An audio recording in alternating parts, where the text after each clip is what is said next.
The Fairy Horn. By Thos de la Rue and Company, London, 1883.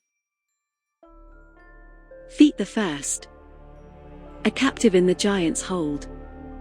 The dark enchanter's hold, she lay. And, coiling scaly fold in fold, the dragon watched from day to day. The walls were strong with spell and charm. The moats were deep, the guards were bold. Oh, who can brook the giant's arm?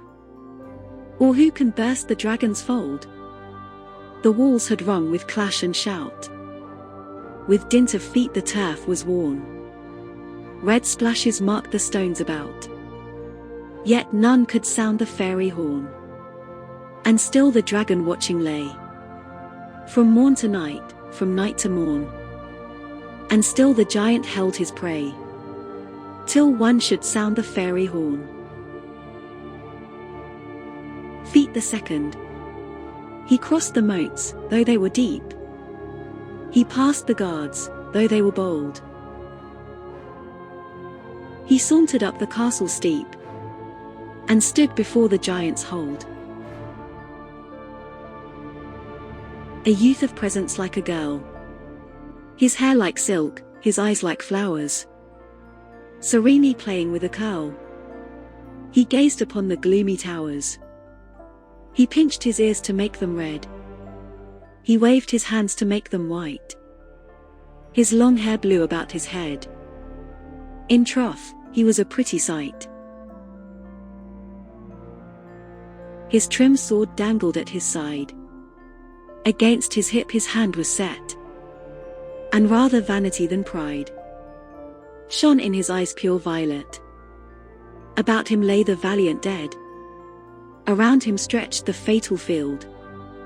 He laughed aloud, and idly read the legend on each broken shield, read with a fashionable drawl, and sneered a pretty sneer to see that Thos had not conquered all, nor Veritas held victory. Then flung his golden curls aside, that, like a fountain, round him poured. "Way for the fairy prince!" he cried, and gave a flourish with his sword.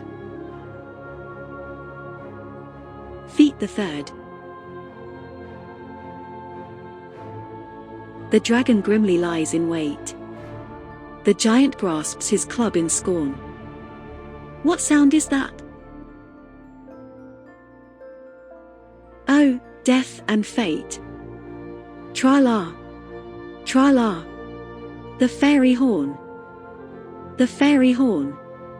The fairy horn. The dragon dies upon the lea. The fairy horn.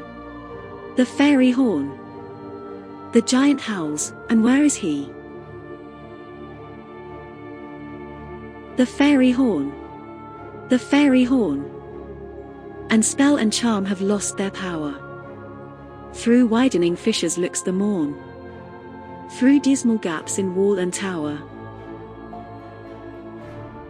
through ghastly cracks that spread and fly, till all the mass to earth is borne. A deafening crash, that drowns for aye the echoes of the fairy horn. And through the dust cloud rising dense, and o'er the ruins widely strown, she trips to meet the fairy prince, and love and joy are all his own.